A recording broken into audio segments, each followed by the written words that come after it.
Hi there. So today we are going to do a little triage and we are going to go through all the reasons why your book or series might not be selling well.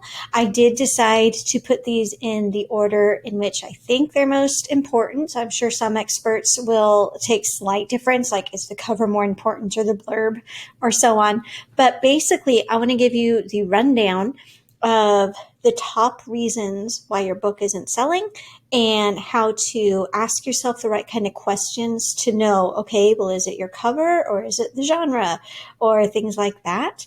And ways to fix it based on the reason that we come to. Right. So the very first thing that we always need to keep in mind is the genre and the market and the reader expectations. Those are kind of overarching, and these things need to be in place before you can really even think of having the right type of book that's going to get you the sales that you want. So some of the questions, if you've got a book that is not selling well, questions that you can ask to see if you have an issue with your genre or the market or reader expectations are, is there a clear-cut category that your book belongs in?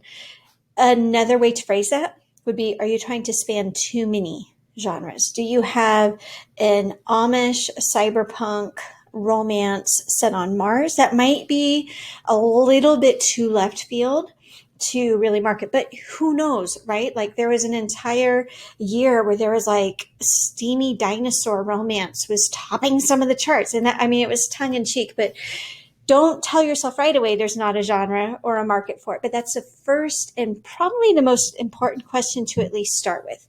Have other authors writing in the same genre found success? If the answer is no, that doesn't mean you need to give up and start writing romance or YA. It just means that you might be in a market that's going to be harder to find the right readers for. Another thing that is super key is your book in the right category and is it being marketed the right way to fit your reader expectations? So the most obvious example of this that would be a huge no-no is if you have a book in a romance category and your book has a couple on the cover looking lovey-dovey at each other, but what you have written is not a romance. It's a woman's fiction novel where the couple breaks up and the woman goes off to live her best life and leaves him, at the airport or whatever it is. That is a huge no-no when it comes to reader expectations for that genre. It might be a great women's fiction novel, but if readers think it's a romance and they don't get what they expect, they're going to be really, really upset. Same thing, for example, if you write a historical novel, you're going to have nitpickers who want it to be very historically accurate. So if you're calling it a historical novel, but really it's just a book set in a slightly different setting where the one difference is like all the women wear dresses as opposed to pants or something, you're going to not have met the reader expectations for that genre. It's the most important first question to ask yourself. Next up, let's talk cover and blurb. All right. Cover is where the eyes go first on the sales page. So I'm going to talk about cover first. I think it's a very good argument can be made that the blurb is just as important, but let's talk about cover because that is what gives readers the quickest visual cue of this book right for them.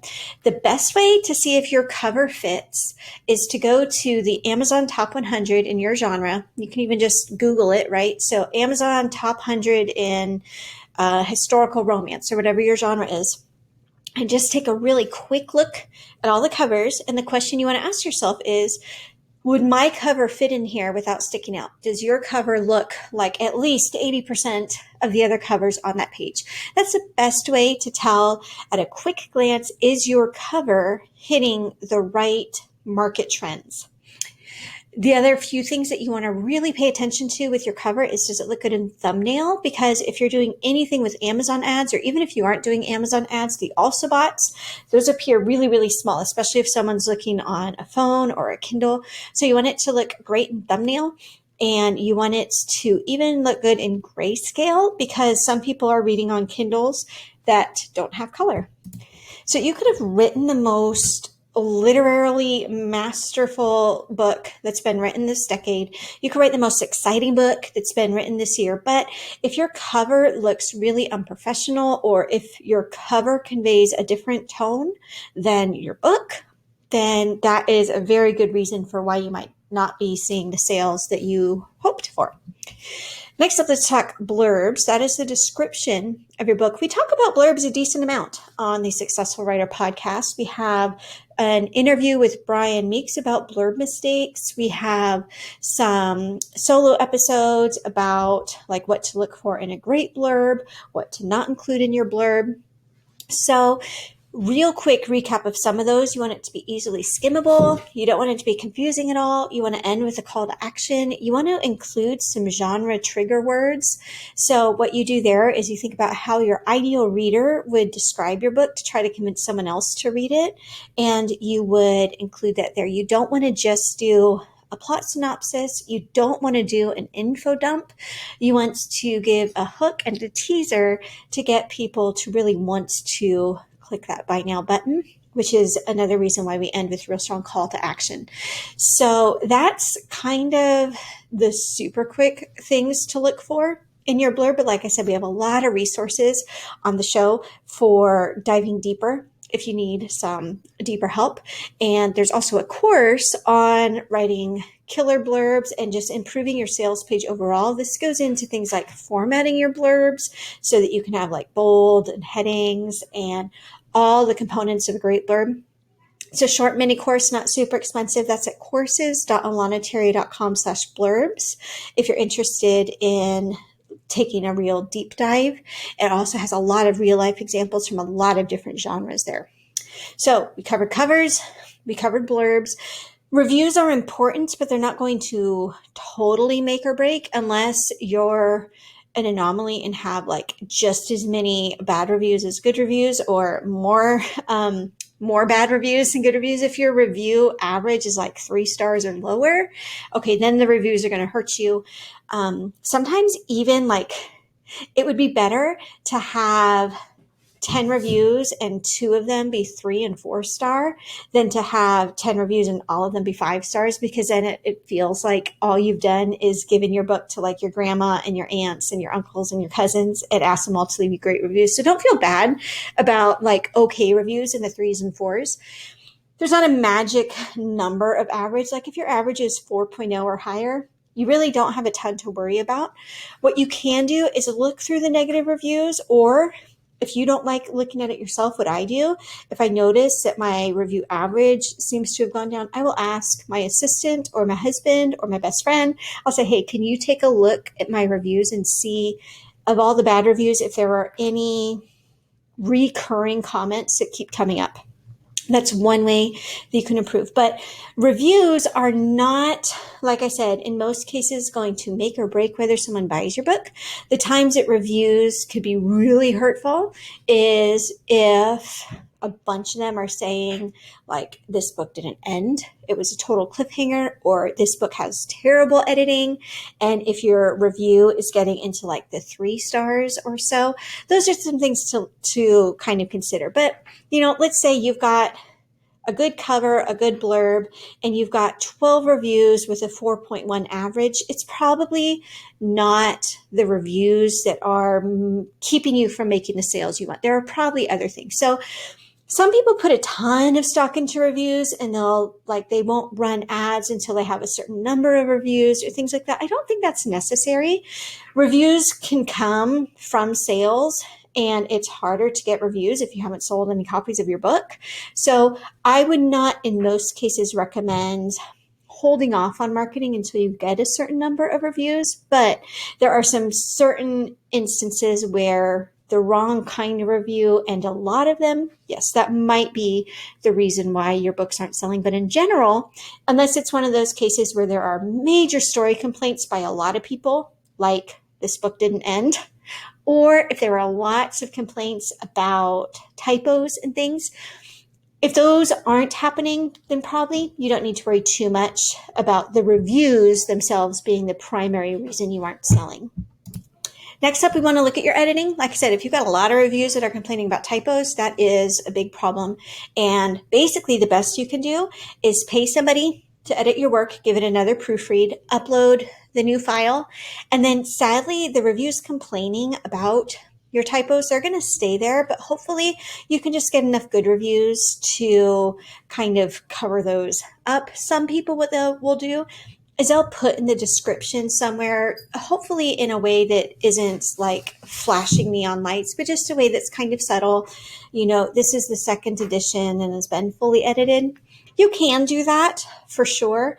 In my opinion, I would prefer to just kind of not draw attention to the fact that some people have complained about the edits, but that's more of a personal preference, right? So you want to make sure, yes, you want some good editing. And there will be some cases, like I said, if a lot of reviewers are complaining, that could be a reason why you're not selling copies. Again, another thing to look for, you don't want any typos or mistakes in your blurb itself. That's a pretty big no-no. And so it's often wise to just ask a friend or two to like take a look, either like as you're publishing it or as soon as it goes live, and just like, hey, do you see anything here? Because often our brains just don't see the typos. That's why we've got editors. All right, next up in order of importance is just the storyline. This does go back to the genre and reader expectations like we talked about. But in addition to that, you want a compelling story. You want there to be enough, if it's a novel, you want enough turmoil that the reader feels invested. They want to be connected to your characters. We don't want to write characters that are super annoying or our readers are really going to just fall out of interest in our books. Those are things to think about. Now, probably, if you've already written a book like that, it's probably too late to change that one book, but going forward, you can keep those things in mind for your next book. So that's the last kind of thing to keep in mind. Now, most of what's going to sell the book is what's right there on the sales page, the cover, the blurb, the categories that it's in, the reviews, right? But if all of those, if you've got those in place and then you go through and you get some honest critique of your book and what comes out is kind of, yeah, it's an okay book. It didn't really do much for me. I didn't love it or hate it. Then you're not going to end up getting kind of that word of mouth momentum. You're not going to have people saying, oh, you've got to read this book and that kind of thing.